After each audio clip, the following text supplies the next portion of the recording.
Salut à tous, j'espère que vous allez bien. On se retrouve aujourd'hui pour une vidéo un petit peu spéciale. Comme vous avez vu dans le titre, je fête les 1 an de ma première peinture à l'huile qui est juste là, la peinture d'en haut avec un dracar, quelques montagnes et puis de l'eau. Donc en fait ça fait 1 an que je me suis lancé dans la peinture à l'huile et du coup dans cette vidéo on va pouvoir faire un petit peu le bilan des erreurs que je faisais au tout début pour ma première peinture, voir les choses qui n'allaient pas et puis certainement des choses qui allaient avec le dessin et l'autre peinture que je faisais avant. Et puis après on pourra voir du coup comment je me suis amélioré au cours de cette année sur certains détails comme peindre les nuages, peindre la mer, peindre un bateau, peindre des montagnes. Et puis après les concepts plus généraux sur la gestion des couleurs, des contrastes et puis les différents effets de glacis et de distance. Donc au cours de cette année, en tout j'ai peint 80 peintures, ça peut paraître beaucoup, ça fait une peinture tous les 4 jours et demi en moyenne, mais c'est pas non plus en me forçant que je les ai faites, en fait c'est juste que j'avais envie de progresser, ça me plaît beaucoup de peindre, donc je le faisais souvent. Et ce qui est important de se dire, c'est que une peinture, ça va pas être votre chef-d'œuvre. Souvent un chef-d'œuvre, c'est du hasard, on peint une peinture comme ça et puis après on se rend compte qu'elle est vraiment bien par rapport aux autres, mais c'est pas non plus en se forçant, en y passant 50 000 heures que vous ferez un chef-d'œuvre.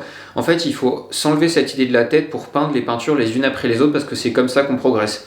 C'est pas en passant 50 heures sur une peinture, même si ça peut être un exercice intéressant, mais ça va être plus en faisant 50 peintures d'une heure. Parce que chaque peinture va être différente. Si vous choisissez un thème différent, si vous choisissez un angle de vue différent, par exemple sur un portrait, ou bien si vous faites des montagnes suivant plusieurs saisons, plusieurs éclairages, et bien c'est comme ça que vous allez progresser parce que vous allez mieux savoir gérer un élément spécifique, que ce soit peindre un portrait, des montagnes, un bateau, de la mer. Mais en même temps, vous allez apprendre à gérer les concepts généraux sur les couleurs, les contrastes, les glacis et tout ça. Donc ce qu'il faut, c'est vraiment peindre le plus souvent possible sur votre emploi du temps, bien sûr, et puis après explorer un maximum de choses pour pouvoir progresser rapidement. Mais 80 peintures, ça peut arriver assez rapidement.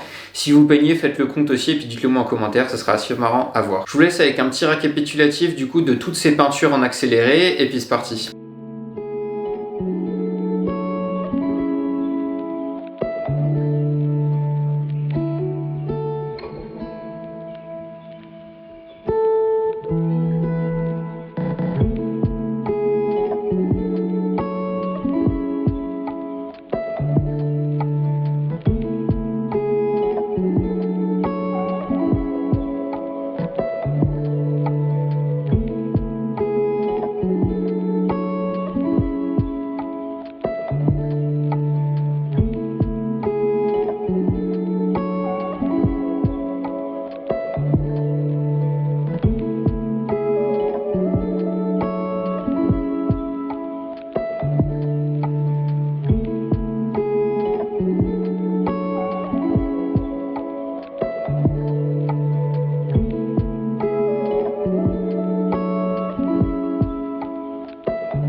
Donc pour commencer, on va pouvoir analyser ensemble ma première peinture qui est juste là, c'est celle d'en haut. Donc vous pouvez voir un bateau avec une grande voile rouge, des montagnes derrière et puis de la mer agitée juste devant. Donc de manière générale, vous pouvez voir que on voit un petit peu ce qui se passe, on comprend qu'il y a un bateau et qu'il y a des montagnes derrière et que le bateau est sur l'eau. Ça va jusque là, c'est à peu près clair. Mais après, en regardant plus spécifiquement, on peut voir pas mal d'erreurs assez flagrantes. Par exemple, le ciel est très brouillon, on voit pas du tout ce qui se passe, il y a un espèce de gros dégradé de couleurs, mais là où c'est foncé, on voit pas vraiment de nuages, là où c'est clair, on voit rien. Et puis le support était mal préparé aussi, donc on voit pas mal de textures, enfin le ciel est très brouillon. Pareil pour les montagnes, on a des couleurs qui sont juste posées sans dégrader, avec peu de détails, peu de textures, ce qui fait qu'en fait on ressent mal la perspective atmosphérique, parce que la montagne de devant, celle qui est derrière le bateau là, est vert assez flash et marron. Donc ces premiers plans mais trop flash par rapport à l'ambiance qui est un petit peu sur l'eau, brumeuse et mauvais temps. Et puis les montagnes de derrière sont trop claires, en fait elles sont même plus claires que le ciel, ce qui fait bizarre, même s'il fait pas beau. En fait les montagnes on les voit pas, on ne distingue pas par rapport au ciel, donc on a limite l'impression qu'il y a une montagne en plus derrière à la place du nuage. Donc vraiment cette gestion de la perspective atmosphérique et puis l'élément spécifique du ciel est pas très réussi là-dessus, puis après au fur et à mesure de l'année. Et puis après au niveau de la mer, on peut voir des choses assez étranges, essayer de faire des vagues en faisant des mouvements de pinceau comme ça en U, et en faisant des grands mouvements devant et de plus en plus petits pour aller derrière, pour faire un espèce d'effet de 3D comme ça, mais c'est pas forcément très réussi. On voit que c'est agité, mais c'est encore assez plat, donc on devrait voir l'ombre du bateau en fait dessus. Mais je ne l'ai pas fait parce que je voulais que ce soit une mer agitée, mais donc là-dessus aussi c'est pas très cohérent. Et puis au niveau plus général, en fait, on peut voir que le paysage reste assez brouillon. On voit qu'on a des montagnes et de la mer, mais c'est quelque chose d'assez brouillon. mais que le bateau pour le coup est assez bien fait, comme j'aime bien faire des détails, ça sur le bateau j'avais passé un petit peu plus de temps, donc il est un peu mieux fait que le paysage. Mais le problème c'est que les couleurs du bateau et du paysage correspondent pas du tout. En fait le bateau on a l'impression qu'il est dans un beau paysage ciel bleu avec un grand soleil sur lui, alors que le paysage c'est plutôt chaotique et mauvais temps. Du coup en fait les deux sont séparés et ça correspond pas très bien. En fait on voit ce qui se passe, mais on comprend pas l'ambiance parce que justement l'ambiance du bateau et du paysage sont décorrélées et du coup ça matche pas quoi. Et ça en fait ce problème de décorrélation c'est dû à l'harmonie des couleurs où en fait je faisais assez peu de mélange à l'époque, c'est-à-dire que je prenais le rouge que j'avais dans mon tube, je rajoutais un tout petit peu de bleu ou de marron pour le foncer sur le côté de la voile, mais là c'est le rouge pur de mon tube de peinture et du coup on a quelque chose de décorrélé entre les différents éléments de la peinture parce qu'il n'y a pas de mélange. Et du coup, en fait, j'applique du rouge à un endroit, du bleu à un autre, mais il n'y a pas de rapport entre les deux. Et du coup, ça fait quelque chose d'un petit peu trop franc sur la peinture, de trop flash. Ce qui fait qu'on a l'impression que le bateau est au soleil alors que le reste du paysage est plutôt en mauvais temps. Donc voilà ce que je peux dire un petit peu sur cette peinture, la toute première que j'ai faite. Donc c'est normal, je commençais la peinture à l'huile. En plus, je ne connaissais pas vraiment comment mélanger les peintures. Ça, j'ai appris après. Comment utiliser le médium, comment se servir des pinceaux, de la texture de la peinture et tout ça. Tout plein d'éléments en fait qui sont propres à la matière. C'est-à-dire qu'on pourrait passer à de l'acrylique, ce serait d'autres problèmes, de l'aquarelle aussi. Ça, c'est une partie du problème. Et puis après, l'autre problème, c'était plus la gestion de la 3D, de la perspective atmosphérique, des couleurs, des détails, la hiérarchisation des détails, l'harmonie des couleurs et tout ça. Donc on va voir un petit peu comment j'ai pu l'apprendre pendant l'année et puis voir si j'ai réussi à le faire sur la peinture un an après la première. Donc tout d'abord, un élément très important qui a changé ma façon de peindre, c'est d'utiliser uniquement une palette très réduite avec 5 couleurs, c'est-à-dire du blanc titane, du terre d'ombre brûlée qui est du marron, du bleu outre-mer qui est un bleu, et puis après du rouge et du jaune qui sont en fait du jaune indien et du rouge cramoisi. Donc en fait uniquement ces 5 couleurs pour faire toutes mes peintures quasiment cette année. Après de temps en temps je rajoutais un petit peu de vert ou un bleu de phthalo ou quelque chose comme ça pour faire le ciel. Mais c'était vraiment assez réduit et je faisais quasiment toutes mes peintures avec ces 5 couleurs. Et ça en fait ça a changé ma façon de peindre parce que du coup j'étais obligé de faire des mélanges, de bien réfléchir à mes couleurs et de faire des mélanges uniquement avec ces 5 couleurs là. Donc c'est forcément quelque chose de plus compliqué à faire, de peindre avec peu de couleurs et de devoir faire des mélanges plutôt que de prendre la peinture qui sort du tube. Mais ça m'a aidé à apprendre à connaître mes couleurs, ce qui est très important pour savoir comment elles influencent les unes sur les autres. Comprendre que du bleu et du marron mélangé, ça va faire du gris, qu'on peut faire du gris chaud, du gris froid, et puis après que par exemple dans le ciel, là, on peut faire du bleu, mais on peut aussi faire du violet, du jaune, du vert pour faire des nuages, et c'est toutes ces petites nuances, cette complexité qui va changer en fait entre mon ciel là, qui est assez plat, mon ciel là, qui est plus détaillé, avec plus de choses dedans, et qui est plus agréable à regarder, et un petit peu plus réaliste, j'espère. C'est en fait de bien connaître ces couleurs, connaître leur influence, et c'est comme ça aussi qu'on peut jouer sur les contrastes en sachant que du jaune et du bleu à côté ça va être très très contrasté, donc là où on veut focaliser l'attention on va devoir jouer là-dessus alors qu'on va plutôt mettre du bleu et du vert à côté pour faire quelque chose de moins contrasté. Donc il faut bien connaître ces couleurs et du coup moins on en a plus ça va être facile à connaître. Donc c'est pour ça qu'en travaillant avec une palette réduite j'ai appris à faire des mélanges de couleurs en fait. Et du coup, j'ai pu progresser grâce à ça. Et c'est aussi une très bonne aide pour garder de l'harmonie des couleurs, de ne pas avoir des couleurs trop flash ou trop ternes, mais d'avoir quelque chose d'assez proche les unes des autres grâce à une palette réduite aussi. Ensuite, le deuxième élément très important que j'ai appris cette année, c'est à bien gérer la lumière. En fait, je m'étais dit que c'était très important dans un portrait, parce que du coup, on va voir plutôt des facettes à l'ombre, d'autres à la lumière. Enfin, c'est assez quelque chose d'assez franc, comme sur un objet un petit peu anguleux. Alors que dans un paysage, il faisait moins attention. On peut le voir d'ailleurs sur la peinture, sur les montagnes. En fait, il y a très peu de choses, elles sont quasiment complètement uniformes, avec de la neige en haut. Et du coup, je faisais pas assez attention à la lumière. Et du coup, en fait, on voyait pas du tout la 3D. On a l'impression que les montagnes sont complètement plates, et ça, c'est pas très agréable à voir. Et du coup, ça, j'ai vraiment appris à le faire, c'est-à-dire à définir les différentes facettes d'un objet, que ce soit pour un paysage ou pour un objet, un portrait par exemple, ou un bateau ici. Et du coup, pouvoir définir celles qui sont à la lumière, celles qui sont à l'ombre et faire le dégradé entre chaque. Et c'est comme ça qu'on voit beaucoup mieux ce qui se passe sur les montagnes ici, parce que du coup, il y a des facettes à l'ombre, il y a des facettes au soleil. On voit d'où vient le soleil, et du coup, ça rend la scène plus contrastée, plus intéressante à regarder, et puis aussi beaucoup plus logique, parce qu'on voit la 3D des choses, même sur un paysage. Le troisième élément très important que j'ai étudié cette année, c'est la perspective atmosphérique qui est si importante pour les paysages, mais aussi pour un portrait et tout ça. Tout ce que vous peignez, il y en a dedans, c'est juste qu'au paysage, ça va être vraiment exacerbé. Et donc ça, c'est le fait que plus on va être loin, plus les choses vont être blanches et bleues à cause de l'atmosphère, en fait, avec toute l'eau qui est dans l'atmosphère. Ça, j'ai fait une vidéo dessus si ça vous intéresse.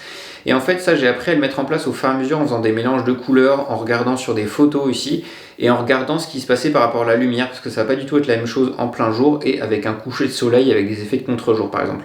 Donc ça, c'est assez compliqué à mettre en œuvre et faut recopier des photos, regarder des photos, les analyser correctement pour comprendre comment ça se passe. Et ça, du coup, au fur et à mesure des peintures, j'ai pu apprendre à le faire. Et c'est comme ça que là, par exemple, on a une bonne effet de profondeur, beaucoup plus que ici où en fait c'était tout plat et puis il y avait un énorme choc entre les couleurs. Et ça, j'ai beaucoup appris à le faire, et notamment sur la dernière peinture très grande, la format panoramique, que j'ai faite avec plein de plans de montagne, en fait là la profondeur est assez réaliste parce que j'ai appris à le faire et parce que du coup je fais les bons mélanges et tout ça. Donc en fait il ne faut pas se prendre la tête à se dire que demain je vais dessiner un paysage de montagne où on verra exactement la 3D. Il faut juste se dire que je vais peindre pas mal de montagnes, pas mal de paysages, pas mal de mers et tout ça, et qu'au fur et à mesure je vais apprendre à peaufiner ma vision sur les choses, à mieux savoir comment placer les éléments, à mieux savoir quelle couleur mettre à quel endroit. Parce que c'est jamais du one shot en fait, c'est plus itératif, on va mettre une couleur, on va sentir qu'elle est trop foncée ou trop claire, on va corriger et tout ça. Donc il faut y aller pas à pas se faire peur avec des choses trop compliquées d'un coup, pas faire le panorama, là je l'aurais jamais réussi, si c'était ma première peinture, ça aurait été absolument moche, j'aurais mis des heures et puis ça aurait été très décevant. Mais au fur et à mesure, en faisant des petites peintures de cette taille-là, et en fait on apprend au fur et à mesure, et puis après on peut se lancer dans des plus grands formats et des choses plus complexes. Ensuite, comme j'aime beaucoup les paysages, je me suis intéressé à différents éléments indispensables des paysages que je retrouvais assez souvent et que je ne savais pas forcément faire. Et du coup, en fait, je concentrais une peinture sur cet élément-là pour apprendre à le faire et puis en fait que je puisse le réutiliser après. Par exemple, la mer agitée ici, j'ai fait une session de peinture de spin painting où je mets les vidéos juste ici, où j'avais fait 3 bateaux avec la mer agitée. Et du coup, j'avais bien regardé les photos pour voir comment étaient les vagues, comment se dessinait la crête par rapport au reste. Et ça, je les avais fait en noir et blanc en fait, puis après j'avais juste rajouté du rouge sur les voiles des bateaux parce que je trouvais ça drôle. Mais de base, je l'avais fait en noir et blanc juste pour apprendre comment les valeurs se plaçaient les unes par rapport aux autres, pour vraiment focaliser sur la mer agitée. Et comme ça, je pouvais le reproduire sur d'autres peintures où je l'ai utilisé dans mon défi de peinture mosaïque, je l'ai utilisé dans cette peinture-là aujourd'hui et puis dans d'autres que j'ai faites après. Mais donc c'est intéressant de focaliser son attention sur un élément qui vous paraît important et puis ensuite de le réutiliser. J'ai fait la même chose sur les nuages, j'ai fait une vidéo dessus il n'y a pas longtemps, sur l'architecture aussi, j'ai fait pas mal de bâtiments pour voir un petit peu les ombrages, comment se plaçaient-ils et pouvoir les réutiliser ensuite. Et puis après sur d'autres éléments, les montagnes, je les retrouve aussi assez souvent dans les paysages, donc j'ai appris à le faire au fur et à mesure. Donc vous voyez que c'est intéressant quand vous voyez qu'il y a un élément qui bloque. Par exemple, si on peut voir que mon ciel est absolument dégueu et que ici il est un petit peu mieux, quand même plus réaliste, et moi ça me paraît mieux en tout cas. En fait ça, j'ai eu cette évolution là parce que je me suis dit un jour je me concentre sur ce point là, j'apprends à le faire et comme ça après ça me fera une grosse marge de progression et puis ensuite je pourrai le peaufiner au fur et à mesure. Mais il y a un moment où il faut se concentrer dessus.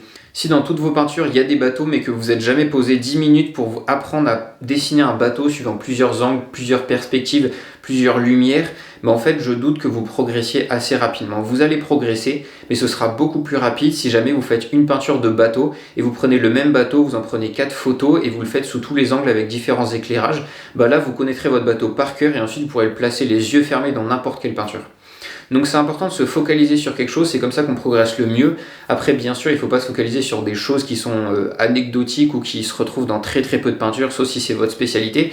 Mais par exemple les oiseaux, vous en retrouvez de temps en temps, mais c'est souvent quelque chose de très petit, sauf si vous voulez faire une peinture animalière, mais donc c'est pas forcément un élément central dans la plupart des peintures, alors que par exemple des montagnes, de la mer, des bateaux, des maisons et tout ça, on en retrouve absolument partout. Un élément important dont je me suis rendu compte durant cette première année de peinture, c'est que le format est assez important en peinture.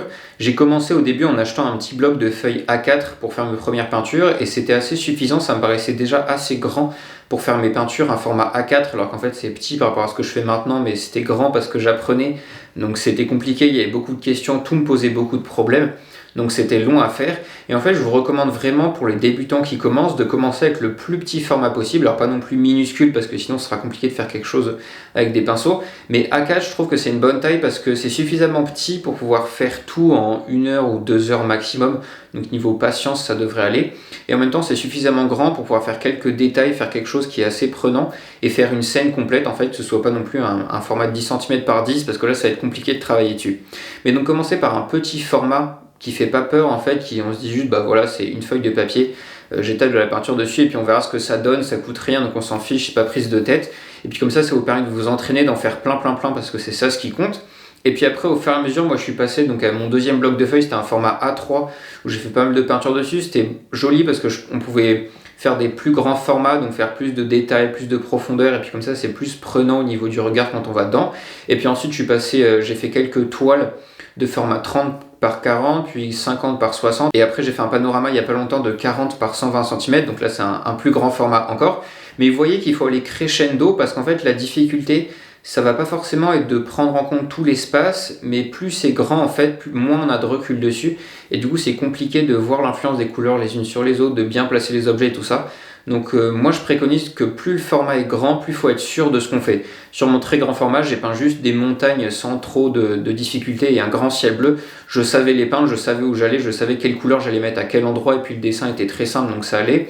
Si j'avais dû peindre une ville entière, par exemple, avec que des bâtiments ou bien un méga portrait, je pense que ça aurait été beaucoup plus compliqué parce que je suis beaucoup moins formé là-dessus. Et donc avec toutes ces choses que je vous ai dit que j'ai appris pendant l'année, vous pouvez voir que sur la peinture que j'ai refaite il y a quelques jours juste ici pour les 1 an de ma première peinture, et ben on peut voir que déjà au niveau de la scène générale, on a une meilleure perspective, c'est-à-dire qu'on voit mieux les plans de montagne, je trouve, avec la scène au fond qui est très claire, et puis plus on se rapproche, plus c'est foncé, plus ça va être saturé en pigments avec plus de marron et un tout petit peu de vert, mais beaucoup moins flash que ce qu'on avait là. Donc la perspective est plus douce et plus réaliste aussi, je trouve. Au niveau des couleurs, on a une meilleure harmonie des couleurs avec le bateau qui est plus incrusté dans la scène, parce que avec le mélange des couleurs, j'ai pu utiliser les mêmes couleurs pour les peindre, donc c'est beaucoup plus harmonieux. Et puis il détonne moins, il n'est pas en plein soleil, alors que le paysage est dans l'ombre. Vraiment, c'est assez logique en fonction de tout ça. Il n'est pas trop lumineux et pas trop flash par rapport au reste, comme ce qu'on pouvait avoir ici. Au niveau de la mer, je me suis inspiré de ce que j'avais fait pour les bateaux, que j'avais fait en spin painting pour apprendre à peindre la mer agitée, donc avec quelques vagues, des crêtes et tout, mais pas non plus trop de blanc, pas trop de mouvement, mais quelque chose d'assez logique, pour pas qu'on ait l'ombre du bateau, qu'on ait quelque chose d'agité, qui fasse vraiment de la mer en hiver avec du vent. Et puis après, pour les montagnes, vous pouvez voir qu'on a beaucoup plus la 3D des objets avec des facettes à l'ombre et des facettes au soleil, qui définissent bien la géométrie et on voit d'où vient la lumière avec les quelques rayons que j'ai fait là, mais ça c'était plus pour le fun qu'autre chose dans les nuages. Et en parlant des nuages, vous pouvez voir que je me suis amélioré aussi, on a quelque chose de plus contrasté, mieux dessiné, et là aussi c'est pareil, je me suis inspiré de la peinture où je me suis focalisé sur les nuages il n'y a pas très longtemps. C'est un coucher de soleil avec des bateaux, la montagne, si vous ne l'avez pas vu, vous pouvez aller la voir, je la mettrai ici. Mais donc vous pouvez voir que tous les petits éléments que j'ai travaillé pendant l'année, et bien ensuite je peux les combiner dans mes différentes peintures que je fais, et ça va améliorer globalement tout ce que je fais. Donc c'est important de se focaliser sur certains points, et puis après pour tout ce qui est général, l'harmonie des couleurs, la perspective atmosphérique, la gestion des contrastes, des couleurs et tout ça, ça en fait ça va venir à chaque peinture au fur et à mesure. Donc pour conclure cette vidéo, j'avais envie de vous faire passer un message pour tous ceux qui hésiteraient à commencer la peinture à l'huile ou qui ont commencé il y a longtemps, qui ont été déçus, qui voudraient s'y remettre et tout ça. Pour toutes les personnes qui hésitent, que ce soit pour la peinture à l'huile, mais c'est aussi valable pour le dessin, la peinture acrylique, l'aquarelle, pour tous les types d'art en fait. Vous pouvez voir qu'en 1 an, je suis passé de la peinture qui est en haut à celle-là, qui est beaucoup plus réaliste selon moi et qui est pas mal. Donc je suis pas du tout un pro, j'en suis très très loin, j'ai encore beaucoup de progrès à faire sur plein de sujets et je vais travailler là-dessus sur les années qui viennent. Mais vous pouvez voir que c'est possible et que même si on a une très grande marge de progression, en pratiquant on y arrive et c'est possible pour tout le monde. Donc si vous hésitez, en fait il faut juste y aller et puis vous verrez où ça vous mène, combien de temps ça prendra, je n'en ai aucune idée. Mais si vous ne vous lancez pas, c'est sûr que vous y arriverez jamais. Donc prenez votre pinceau, commencez aujourd'hui et puis on verra dans un an où est-ce que vous en êtes, mais je suis sûr que vous serez impressionné du nombre de peintures que vous avez fait et des progrès que vous aurez réalisés. Le plus important, c'est de pratiquer. Vraiment, c'est ce qui va faire que vous allez progresser. Comme je disais au début, l'important c'est pas de passer 50 heures sur une peinture, que ce soit un chef-d'œuvre. L'important c'est de faire 50 peintures d'1 heure. C'est ça qui va changer la donne. En fait, il faut pas vous focaliser sur une peinture, dire que la prochaine ce sera votre chef-d'œuvre et y passer le plus de temps possible pour peaufiner. Parce qu'en fait, s'il y a des erreurs dedans, vous les verrez plus, vous n'aurez pas de recul, ça sera impossible. Il faut faire des peintures les unes après les autres sans se prendre la tête. Juste vous prenez une photo, vous la recopiez. Ensuite, vous amusez à rajouter un bateau, un château fort, ce que vous voulez dedans pour garder un petit peu votre imagination en éveil. Mais ce qui est important, c'est d'apprendre au fur et à mesure, de faire différentes peintures, différents sujets, différents paysages et de progresser au fur et à mesure. Il faut pratiquer, pratiquer, pratiquer, c'est comme ça qu'on progresse. Et vous voyez que moi en 1 an, j'ai fait 80 peintures, donc c'est quand même une tous les 4 jours et demi, ce qui est beaucoup.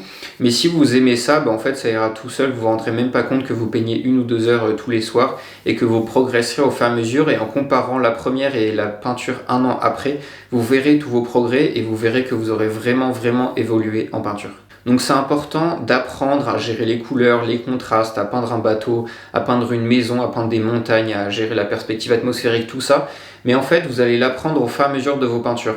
Vous dites pas aujourd'hui j'apprends la perspective atmosphérique de 0 à 100% et puis demain j'apprendrai à faire un bateau de 0 à 100% comme Da Vinci. En fait ça vous n'y arriverez pas, il faut vous dire que ok aujourd'hui je dessine un bateau et puis j'essaierai d'en mettre un dans ma peinture demain et puis dans la peinture dans 3 semaines et tout ça. Et au fur et à mesure vous allez apprendre à le peindre. En fait c'est jamais blanc ou noir, c'est toujours entre les deux et donc pour tendre vers le plus haut niveau, il faut y aller petit à petit parce que sinon vous n'y arriverez pas. Et même si vous avez les meilleurs cours en ligne, les meilleurs youtubeurs et tout ça, et ben en fait c'est votre pratique qui va tout changer, c'est pas forcément les 15 vidéos que vous allez regarder sur le sujet. Donc vous allez me dire que ça prend du temps, alors c'est sûr, c'est un choix en fait, vous pouvez donner du temps à la peinture, c'est du temps que vous n'aurez pas pour faire autre chose. Pour mes peintures, quand je fais des spin painting, ça peut être 45 minutes minimum, mais les peintures en plusieurs couches, c'est plus 2-3 heures minimum, et puis après les peintures les plus grands formats que j'ai fait récemment, c'était jusqu'à 20 heures de peinture en tout, donc c'est sûr que ça prend du temps dans votre vie, mais après c'est possible. En fait moi j'ai peint 80 peintures entre du coup janvier l'année dernière et janvier cette année, et il faut savoir que l'année dernière pendant toute l'année j'étais en train de préparer un concours assez compliqué, donc j'avais beaucoup de boulot, et puis là cette année je suis toujours en études, j'ai une alternance, enfin j'ai un programme assez chargé, mais le soir ça permet de se détendre, de penser à autre chose, de s'évader en regardant des belles photos, de faire plein de choses. Donc en fait c'est vraiment un choix, je vous dis pas que c'est possible pour tout le monde, il y en a qui ont peut-être des familles, des impératifs, qui travaillent la nuit, qui ont plein de choses à faire c'est sûr, mais je suis persuadé que si vous décidez de le faire, vous pouvez trouver du temps au moins une fois par semaine pour peindre, pour progresser, et peut-être que ça mettra plus de temps si vous faites pas 3 peintures par semaine, mais c'est pas grave en fait, on s'en fiche. Tant que vous progressez, ça vous encourage, et comme ça vous encourage, vous continuerez, et tant que vous continuez, en fait, au fur et à mesure des années, vous allez progresser, et c'est ça qui compte. Donc voilà, c'est la fin de cette vidéo, j'espère que ça vous a plu de voir un petit peu la comparaison entre ma première peinture et ma peinture la même un an après. J'espère que ça vous aura donné envie de vous lancer à la peinture parce que c'est possible de progresser quand on pratique, et que l'important c'est pas de payer un cours en ligne à 15 000 €, mais l'important c'est de pratiquer chez vous en recopiant des photos, en faisant des choses qui paraissent toutes bêtes, qui paraissent simples, mais c'est ça qui fonctionne le mieux. Souvent les choses les plus simples sont les plus efficaces dans la vie, il faut pas chercher quelque chose de compliqué, il faut juste être régulier et au fur et à mesure vous y arriverez. Donc voilà, mes encouragements pour l'année, j'espère que ça donnera envie à certains de se lancer dans la peinture ou le dessin quel qu'il soit. En tout cas, n'hésitez pas à me dire en commentaire si vous aimeriez que j'aborde d'autres points là-dessus sur ma démarche que j'ai mis en place pour pouvoir progresser pendant un an et puis vous faire quelques vidéos pendant les 6 derniers mois. Portez-vous bien, n'oubliez pas de vous liker la vidéo et de vous abonner à la chaîne si ça vous a plu, et puis on se retrouve bientôt pour d'autres peintures. Salut!